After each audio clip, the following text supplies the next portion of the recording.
Hello दोस्तों, नमस्कार। मैं रमेश सावंत क्लासेस में आपका हार्दिक स्वागत करता हूं। हिंदी के प्रश्नों के साथ में निम्नलिखित में से कौन सा शब्द स्त्रीलिंग है? ऑप्शन 1 अरहर, ऑप्शन 2 बाजरा, ऑप्शन 3 चना, ऑप्शन 4 उड़द। दोस्तों, यहाँ पर बाजरा होता है, चना होता है, उड़द होता है, लेकिन अरहर होती है। आपका ऑप्शन 1 बिल्कुल करेक्ट और सटीक आंसर होता है। दोस्तों, दूसरे प्रश्न पर चले हम। निम्नलिखित में से एक वाक्य त्रुटिपूर्ण है। ऑप्शन 1 संभवतः मैं रविवार को आऊँगा। दूसरा, जीती मक्खी निगली नहीं जाती। तीसरा, विद्या सदैव साथ रहने वाला द्रव्य होता है। चौथा, मुझे आशंका है कि निष्पक्ष चुनाव नहीं हो पाएंगे। दोस्तों, आप अपने करेक्ट और सटीक आंसर लगाएं।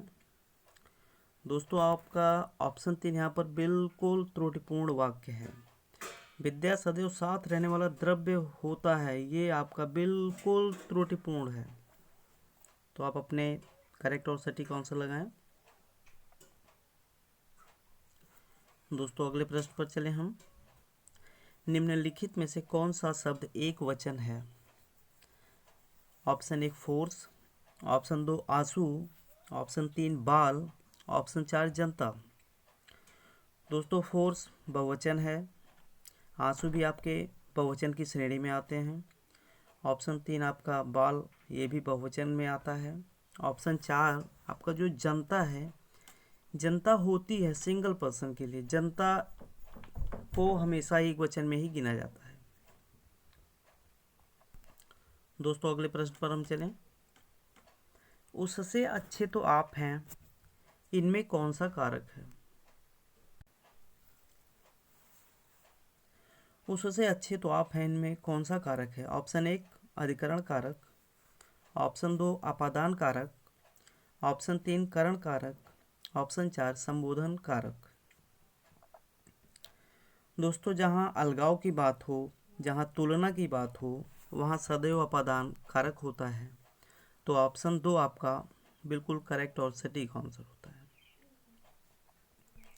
दोस्तों, अगले प्रश्न पर हम चलें।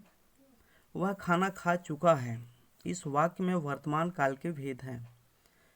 ऑप्शन 1 अपूर्ण वर्तमान, ऑप्शन 2 संभाव्य वर्तमान, ऑप्शन 3 संदिग्ध वर्तमान, ऑप्शन 4 पूर्ण वर्तमान।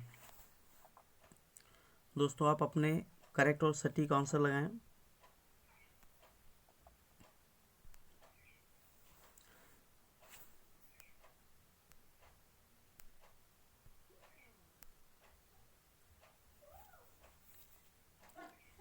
दोस्तों, वह खाना खा चुका है, इस वाक्य में वह खाना खा चुका है, खाने के लिए कुछ शेष नहीं रह गया, यानी वो पूर्ण वर्तमान काल है आपका। ऑप्शन 4 बिल्कुल करेक्ट और सटीक आंसर है आपका। दोस्तों, अगले प्रश्न पर चलें। जूतों में दाल बांटना मुहावरे का सही अर्थ क्या है? ऑप्शन 1 अपमान करना, ऑप्शन 2 दुखी हो जाना, ऑप्शन 3 अत्यधिक चापलूसी करना, ऑप्शन 4 लड़ाई झगड़ा हो जाना। दोस्तों, यहाँ पर आप अपने करेक्ट और सटीक आंसर लगाएं। जूतों में दाल बांटने का अर्थ होता है आपस में लड़ाई हो जाना, मनमुटाव हो जाना, एक दूसरे से बैर हो जाना। तो दोस्तों, आपका सटीक और करेक्ट आंसर ऑप्शन नंबर 4 हो जाता है, लड़ाई झगड़ा हो जाना। दोस्तों, अगले प्रश्न पर हम चलें। जिसका इलाज ना हो सके उसके लिए उपयुक्त शब्द है। ऑप्शन 1 असाध्य, ऑप्शन 2 साधनहीन, ऑप्शन 3 तुसाध्य। दोस्तों, ये तुसाध्य नहीं दुसाध्य है, इसको आप करेक्ट कर लीजिएगा। ऑप्शन 4 अपसार। दोस्तों, जिसका इलाज ना हो सके, जो लाइलाज हो चुका हो, उसे असाध्य की श्रेणी में रखा जाएगा। तो दोस्तों, यहाँ पे आपका सटीक और उपयुक्त आंसर जो होता है वो असाध्य है, जिसका इलाज ना हो सके। दोस्तों, अगले प्रश्न पर हम चलें। तू भी रानी मैं भी रानी कौन भरेगा पानी लोकोक्ति का सही अर्थ है। ऑप्शन एक अधिक सुंदर स्त्री। ऑप्शन दो अपने को सामने वाले से कम ना समझना। ऑप्शन तीन अवसर देखकर बोलने वाला। ऑप्शन चार एक दूसरे को नीचा दिखाना। तो दोस्तों आप अपने करेक्ट और सटीक आंसर लगाएं।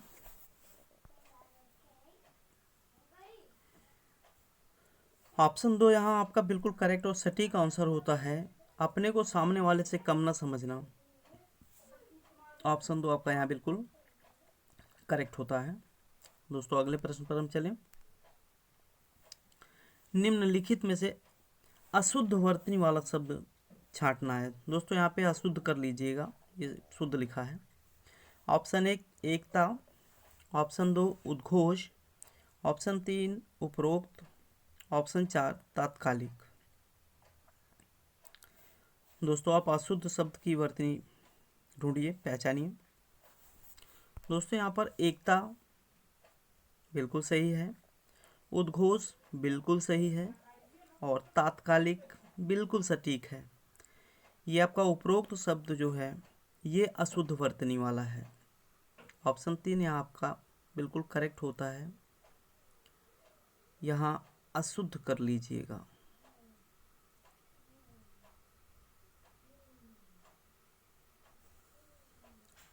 दोस्तों अगले प्रश्न पर हम चलें।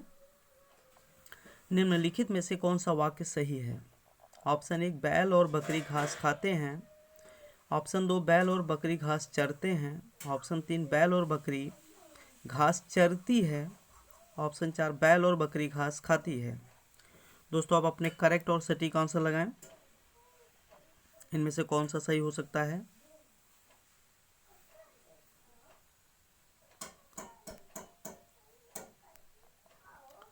दोस्तों यहाँ पर आपका ऑप्शन दो बिल्कुल सटीक होता है, बैल और बकरी घास चरते हैं। यह वाक्य आपका बिल्कुल सही है।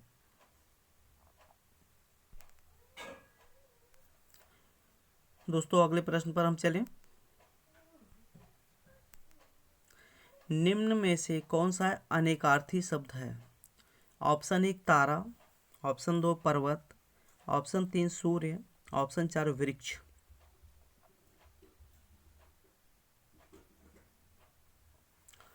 तो दोस्तों यहाँ पे आपका जो ये ऑप्शन एक में तारा दिया हुआ शब्द है ये अनेकार्थी शब्द में आता है।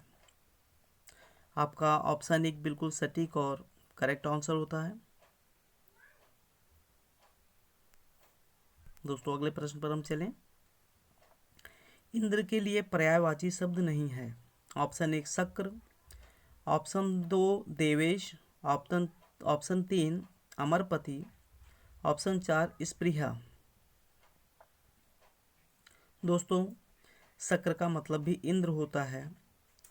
ऑप्शन दो देवेश का मतलब भी इंद्र होता है और ऑप्शन तीन अमरपति का भी मतलब इंद्र होता है। स्पृहा इंद्र का पर्यायवाची नहीं होता। तो आपका ऑप्शन चार यहाँ पे बिल्कुल करेक्ट और सटीक आंसर होता है। दोस्तों अगले प्रश्न पर हम चलें। उदत्त शब्द का विलोम क्या होगा? ऑप्शन एक विनीत। ऑप्शन दो उधम। ऑप्शन तीन विनम्र। ऑप्शन चार विनयशील। तो आप दोस्तों अपने करेक्ट और सटीक आंसर लगाएं।